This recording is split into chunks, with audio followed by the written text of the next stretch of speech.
2 out of 3 businesses fail. And so that means within 10 years, if we were to look back at these business owners, 2 out of 3 are out of the game. Every business that I've started since 2016 still continues to make money to this day. So here's how to make your business unstoppable. There's 3 steps. It starts with stop selling small customers. Your business may fail, not because you are a failure, but maybe because the customers you serve are failures. Let me tell you a story to explain this. So there was a small gym CRM back in the day that approached me about investing. I asked them what their churn was. So what percentage of customers were leaving between last month and this month? And their answer surprised me. It was a much higher percentage than I expected because I thought a CRM, they're processing their payments through here, they have all their memberships in there, like this should be a very sticky product. And I said, so where is the churn coming from?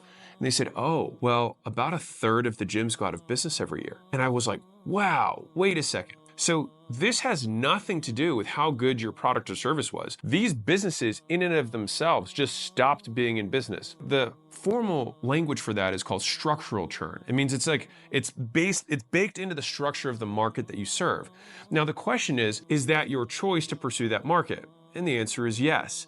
A lot of business owners struggle in the business and they look at everything except for the most important thing, which is they messed up the pick. Chick-fil-A's head of people gives a great example of this when they talk about actually talent selection, but I think the parallel holds. They said, most people lose in the NBA in the championships and wonder what they did wrong in the game, when in reality they lost in the draft, as in they didn't have the right people on the team. And so if you think about your business as an ecosystem, the right people on the team has to be all the stakeholders, including the customers. And so if you're thinking about your own business, there are many business models that simply aren't fit for smaller customers. And so I'll give you a different example. In the agency world, where you do some sort of advertising for any type of business, if you look at some of the biggest ad agencies in the world, you'll notice a common theme. They all serve the biggest customers in the world. Whereas if it were true that agencies would be best served serving small customers, then some of the biggest agencies would serve some of the smallest customers. But that's not reality. In looking at this, it means that just like the CRM business, and that's arguably one of the stickiest businesses you could possibly imagine, the agencies could not keep churn down with small business owners because small business owners in and of themselves are volatile. Let me give you a visual. So let's imagine this is kind of representing the ebbs and flows of the revenue of a small business. Now, let's say they decide to work with you here. They say, you know what, we're gonna sign up with you and you get paid. Now, maybe you start advertising the business and then the next month they make a little bit more money. Hooray, everyone's happy. Now, the next month, the normal volatility occurs, or maybe because you sent them more customers than they could handle, they say, hey, maybe we need to ease off a little bit. And all of a sudden they think to themselves, wait a second, I'm back in the same position I was before. But now I've got still more customers than I had before that. And now, you know what, I'm actually making less money the next month. And so what happens here? They become one of these for you. They cancel, right? This is the point of cancellation. And so what happens is that there's many businesses like small agencies that do lead generation for small customers and continue to wonder, what do I need to do in order to make my business sticky? And they kill themselves trying to figure it out when the problem is inherent to who they serve, is that they are volatile, and as a result, your business will be volatile too. It reflects onto you. Now, to give you an absolute hypothetical extreme here, to give you an example, Shopify is what most would consider world-class or best-in-class for customer retention, but they serve, by and large, prosumers, meaning consumers who want to start a business. And let me give you a stat that might blow you away. 60% of their customers stay every year, but 40% leave. And that's the best in the world. And so in thinking about this, you'll typically need to have a business that has almost a zero cost of servicing the smallest business owners if that's the game you want to play. If you want to be Walmart, then you have to orient your entire strategy on basically a zero cost basis for providing value, which works in software companies or like Walmart, where the entire model is structured such that it creates the smallest cost to them. So their alternative is really not having it at all, right? Now, there was one agency that did really well with this, a mutual acquaintance of mine. What he did was that he basically provided marketing services, but for about $299 per month. Now, what he realized was This volatility, and this was a guy who used to charge a lot more than that. What he realized is that with this volatility, he had to price to their worst month. And so it's like, okay, what's the lowest part of this volatile range, this wave of revenue that these small businesses are going to encounter? Okay, well then I'll just put my price here. And that way, I'm so cheap that they'll never cancel. And the cost of them doing the services that he rendered, which was actually far less than the guys who were charging, call it $1,500 a month, which is probably like the industry standard for a small business or local business lead gen. All of a sudden, he's 1/5 the price. But he just provided still more value than the $300. And so it still felt like a good deal here, because all you would do is you would optimize their Google stuff, get them a few leads, a few phone calls a month. And for them, they're like, okay, if I get a couple customers, it's worth it. It's so expensive relative to what they made that if you weren't saving the day every single month, the question they'll always ask is, what have you done for me lately? This is one of the big misconceptions that business owners have. And I've made this myself, which is you see this, right? You see this delta that you created. You're like, look, you went from $1 sign to $2 signs. All of this extra money was because of me, right?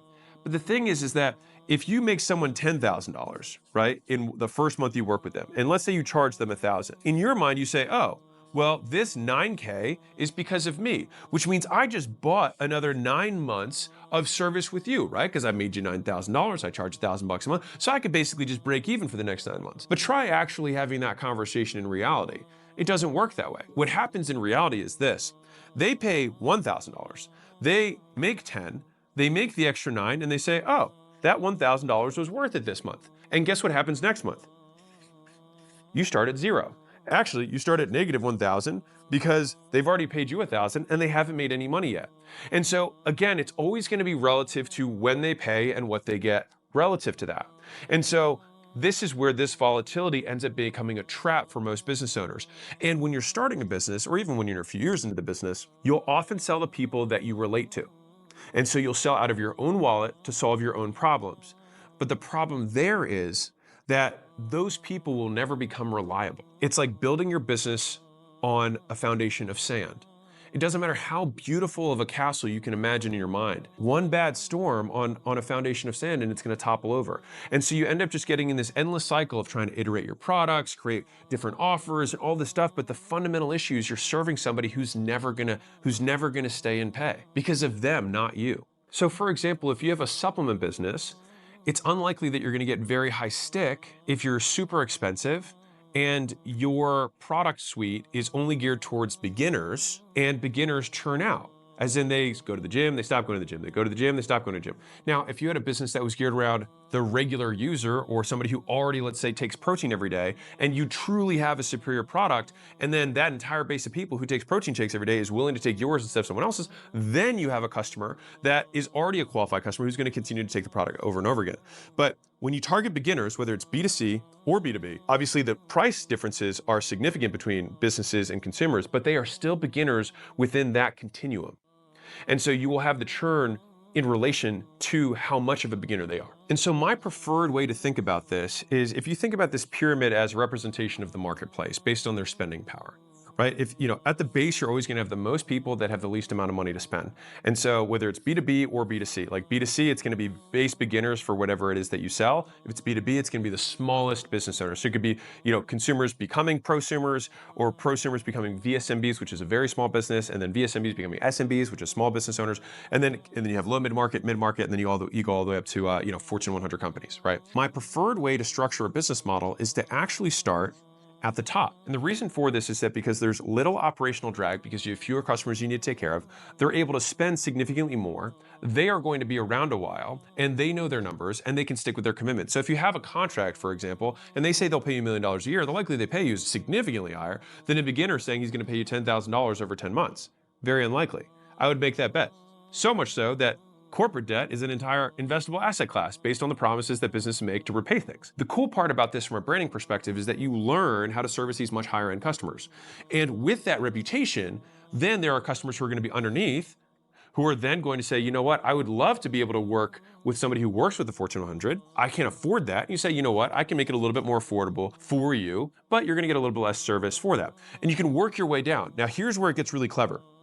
is that as you work your way down, you're consistently making more money. And at this point, when you go further and further down this rabbit hole, you're going to be able to spend the money it takes to create the automated solution or the software-based or technological-based solution that's going to have a near zero cost basis for you as a business owner so that you can profitably serve these itty bitty dollar signs here without the headache associated with beginners. Fundamentally, if you sell to beginners, you're going to have to either sell a really big ticket one time that's based on an emotional purchase, and you're doing what I would consider a smash and grab business. Solar, for example, is kind of what I would consider a smash and grab business. People go in, they sell solar, and then it's on the roof, and then that's kind of it. And so it's really just massively just trying to sell every single person that exists, and that's all there is to it. Or you have to create something that's the price to value discrepancy is so absurd because what's crazy about this is that the price to value for poor people actually has to be higher than it is for the people at the top. Because here's the part that people miss. Think about this.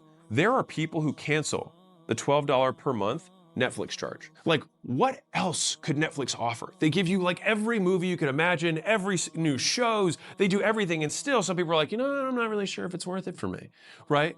And so if you take that as hypothetical extreme, you could take the same thing for Spotify. How about I give you every song that is possible in the universe, and you have access to it whenever you want on your phone, in your pocket? $8 is a lot. $8 is a lot for that. Right? I don't know, Mr. Spotify, right? And so the thing is like, I know many of you have these businesses and are wondering, looking at yourself and be like, what more can I offer? It's not about you. You have the wrong model serving the wrong customer. And so you have to have a cost basis as low as possible with a crazy high price to value discrepancy. So values up here, prices down here, this huge delta, so that even on their bad months, they're like, you know what? Even though I lost my job, structural churn, I'm still willing to pay the $12 for Netflix. And so I talk about this at length in the $100 Million Offers book. And I have this really good visual that I want to show you. This is how crazy it is. The thing you sell doesn't even need to materially change in order to make it ready and available for the highest end customers. All right. So let's say that you sell time management. All right. And you sell to all these people. Well, you're going to have probably a $19 price point. See, very mass market. $19 maybe. The next level is like, okay, well, I want to do time management for sales professionals. Well, for salespeople, maybe you'd be able to charge $99, okay? More, because salespeople are like, all right, well, one sale might pay for this. Now, what if you then go up to time management for outbound B2B sales? So this isn't just people selling memberships or car washes or cleaning services. This is now people selling, let's say, enterprise software, where they're making $2,000 a sale in commissions or whatever. So for them to pay $500, basically it's a quarter of one sale. So they're willing to do that. Now, let's go all the way up. Now we've got time management for outbound B2B power tools and gardening sales reps. So super specific and high ticket. You get super niche down and you could sell it for $2,000. But fundamentally, time management is time management. And so the likelihood that the product that you're selling is really materially different between these different avatars is unlikely. But we're choosing to purposefully narrow down who we sell to so that we can make more money and have less operational drag and have less structural churn, as in people canceling for reasons outside of what we've delivered. And as a result, have a much more stable business that can compound year over year. By the way, I do have an entire extra chapter on this that I wrote between my offers book and my leads book called Your First Avatar. And it was kind of like a single that I produced between the books. I think you can get it for free at acquisition.com/avatar. I think that's what it is. And if not, you can probably Google it and you'll probably find it. But it's free. Just pop in your email. We'll tell you, and we'll send it over to you. So step 2 is to ask, not tell your customers. Now, what do I mean by ask? So I'll tell you a quick story. So Paul Graham said this, and I remember hearing it, and it just like got singed into my brain. He said, you can solve every business problem by simply talking to your customers. And I thought that was such an elegant answer and also true. It's easy to make a pithy response. It's hard to make it useful and valuable all the time. And this is one of those rare instances where it's both. And so I'll tell you a story. So when I had Alan, which was our software company, which is the third company that I started after 2016, I originally made, in my mind, to serve gym owners. Once we spent $1 million+ on developing this thing and actually rolled it out to gym owners, we had this big, obvious problem that came up, which is they said, oh, this is so great. This will work on my leads. By the way, can you help me get more leads? And I was like, oh no, we completely missed the mark. And so what ended up happening is that in my mind, I could see that they had this problem, that they weren't working their leads. But what I didn't realize is that there was only a very specific amount of customers that had that problem. And so then I had to think, oh gosh, okay, so I have two possible scenarios. I can either only go after gym owners who already know how to generate leads consistently, which we're talking like a tiny, tiny, tiny marketplace. And here's the caveat, that marketplace still can't pay that much. So bad market to go after. Small and has not a lot of money and shrinking. Yee, right? Not a good market. So I thought to myself, okay, well, what businesses always have lead gen? Well, the solution came to me when an agency owner actually reached out to me and said, hey, could I use this for my business to work the leads that I'm generating for my small business owner customers? And I was like, oh, wait a second. Small business owners will churn in and out of the agency services, but the agency will stay because they will bring new customers in, use our software, and even if they churn out with them, the agency will stay with me. And so the agencies had much more reliable revenue than their base customers did because they could reliably sell, 10 new customers a month to offset the 10 customers they lose or whatever. And so many of them were still stable businesses, even though they had lots of churn, which the fact that they couldn't necessarily have the skill set to grow their business wasn't necessarily a problem for me. So to the same degree with the CRM, there are some CRMs that are very successful, even that serve small business owners, but they have to match the pricing to the spending power of that small business. And Shopify, for example, probably makes more than almost any e-commerce company on the platform. We'd have to fact check it, but it's probably pretty close. And so the platform itself actually makes more than the opportunity seekers it enables. So this is definitely one of those situations of selling the shovels rather than panning for gold. And so once I realized that gym owners were not the customer and agencies were the customer, I was able to start asking agencies for the correct feedback. And that is when we were able to continue to iterate the product in a way that actually served the right customer. So fundamentally, when it comes to product or service-based businesses, there's, I would say, two schools of thought around product iteration. One is kind of the rank and build model, which is basically you ask your customers to just vote, upvote and downvote the potential things that all of them have asked for. And then the one that gets to the top that month, you then say, this is the one that we're going to build. And then you do the build cycle and then you ask it again. And this is not a bad way to do it. It's a different way to do it. And what ends up happening when you have a business like this is that you keep building more and more things. And so this can result in kind of these Frankenstein type businesses. But some customers are okay and want to have all the features. And so this is kind of like a PC versus Mac kind of product strategy difference. So the PCs is like, you have all the customization, all the different add-ons, all the features that has all these different ways you can use it, but can sometimes be more arduous in terms of UX or user experience, user design than a Mac. Now, if you're like, how does this apply for a service business? It's literally the same. It's just that the features that you're building are going to be around the services that you provide rather than the actual physical product or software that you're building, but it works the same way. The Mac style of this is trying to take every single thing that people want, right? Up and down, and then trying to go from the ultimate experience at the end and then reverse engineer it into a elegant solution that purposely removes some things because it interferes with the other experiences. And so when you do the kind of rank and build model, there's lots of kind of conflicting contingencies. Like different customers want different things, and some of the things that you build for one customer might actually impact negatively another customer. And so when you do that, all of a sudden you can lose. Now here, the downside is you're not going to be able to serve all the needs of every customer because some of those specific, if you're really specific about stuff, then you might want to have one of these solutions. And so basically the customer base that buys Mac stuff is unsurprisingly different than the customer base that buys PC stuff. And so, for example, at Skool, our product strategy is much more based on this, which is how do we create the most elegant, simplest solution so that we can help people who are starting out build a business online. And so if we have all of this customization and things like that, you might serve somebody who's like, I want a white label, I want a whatever, right? Now, to be clear, these businesses can obviously still get wildly big and successful. Apple is a $3.8 trillion company. Amazon, which also kind of follows this model, is a, also $1 trillion plus business. And so they are different strategies that you need to decide which one you want to pursue, but both of them work. You just can't do both. So there's two questions that I fundamentally like to ask when I'm trying to go through this product iteration cycle. So the first one is, if there was only one thing that was left after I deleted every other component of my service or product, what one thing would you want me to keep? The second version of that question is the equal opposite.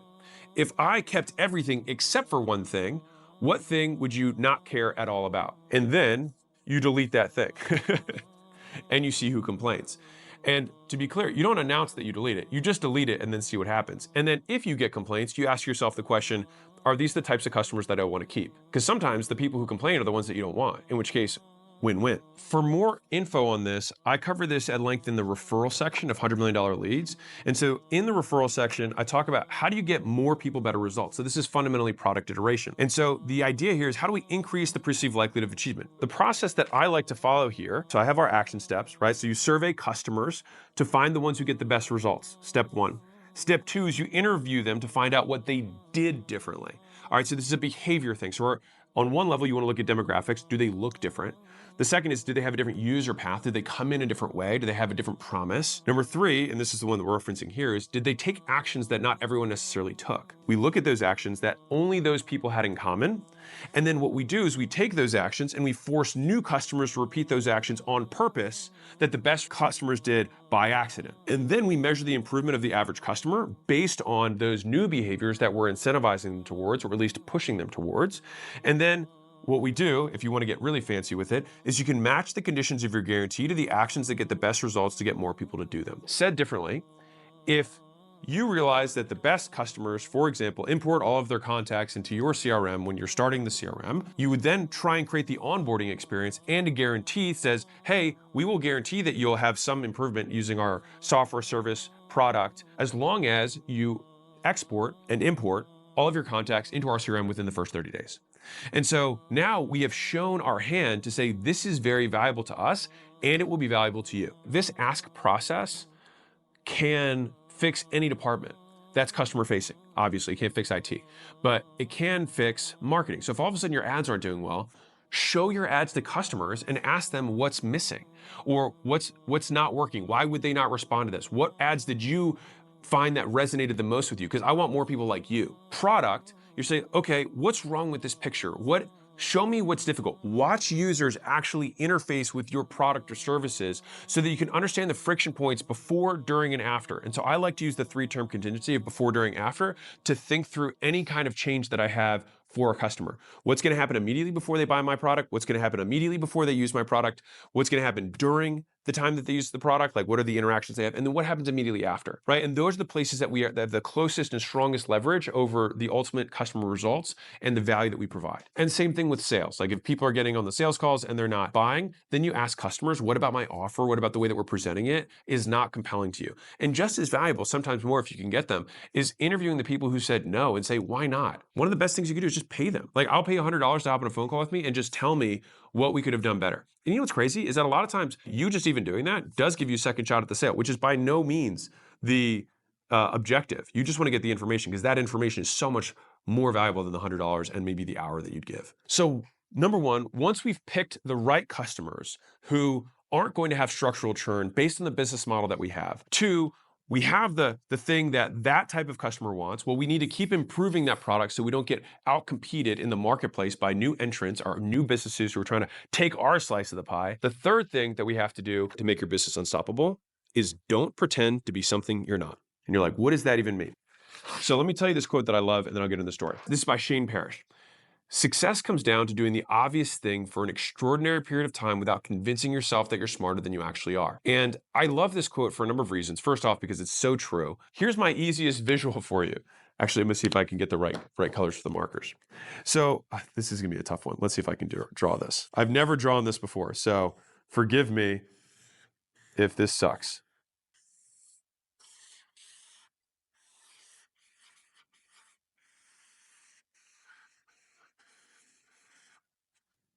Oops, fuck that up.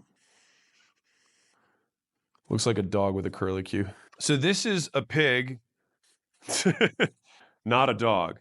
And so, and so here's the saying that I love about this. Oh, it's because I put a dog nose on it. I should have put little front snout. Okay, well, whatever, you get the idea. So if you put lipstick on a pig, it's still a pig. And so if you put a little bit, you sprinkle a little bit of software into your service business, it's still a service business, right? And so if like 90% of your revenue comes from service, and here's the tricky part. If 90% of the value comes from the service, they will still determine that it's a service-based business. And arguably, the likelihood that you will get the economics that a software company has with the service business is low. Let me tell you a story to illustrate the point.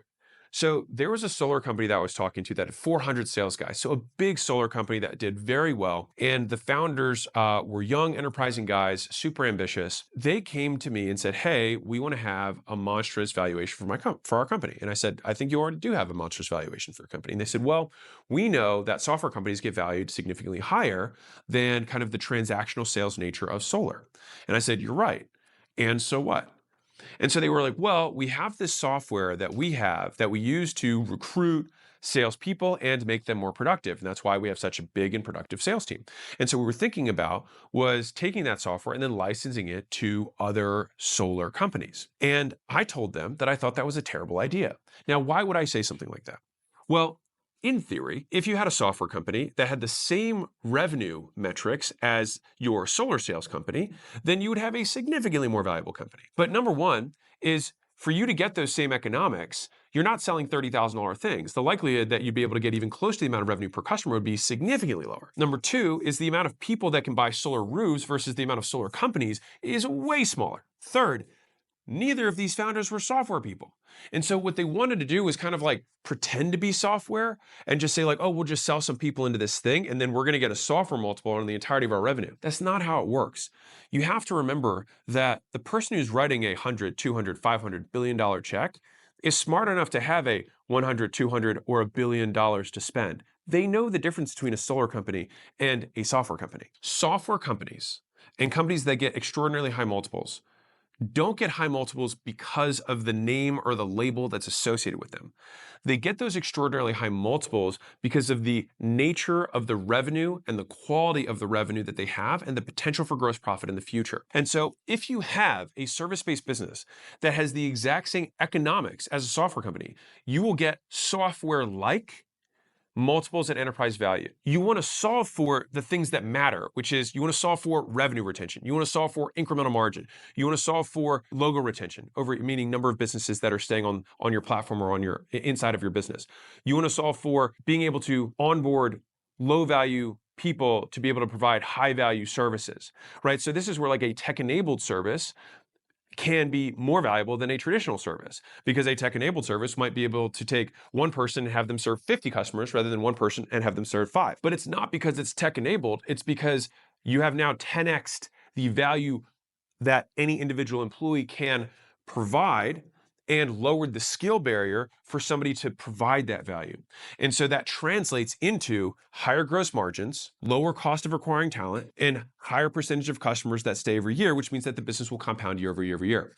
And so you can wash away all of the labels that people ascribe to business and simply boil it down to the metrics and the unit economics of the business to then ascertain, fancy word, figure out what the enterprise value multiple of the business is, because it's only going to be a discount off of how big and how likely that bigness is to occur in the future for an investor. A lot of small business owners, entrepreneurs want to get the maximum amount of money for their business in the future. And that makes sense. You should do that. But the way you do that is not by trying to pretend to be a different type of business. It's not by taking your lawn care business and trying to say, actually, we're a software business. It's not trying to take your e-commerce business and saying, actually, we're a platform. It doesn't work that way. It all boils down to the actual math. And so the easiest analogy is if you think about your business as a pig, and this is the world's ugliest pig, if you put lipstick on the pig, it's still a pig. And so if you put lipstick or you sprinkle some software on your lawn care business or your local service business, it's still a local service business. And one of the mistakes that I honestly see all the time is where people will take their service, say, I'll give you the service for free if you use the software, but here's the problem. The revenue will look just like service revenue. And so just because you bill through a software system, if you still have the same churn as a service business and the same margins as a service business, then they will still value you like a service business. You'll get valued based on a multiple of bottom line, which is fine. It's just not going to be a top line multiple or some big number on top of that because that's not the nature of the business you're in. And that's okay.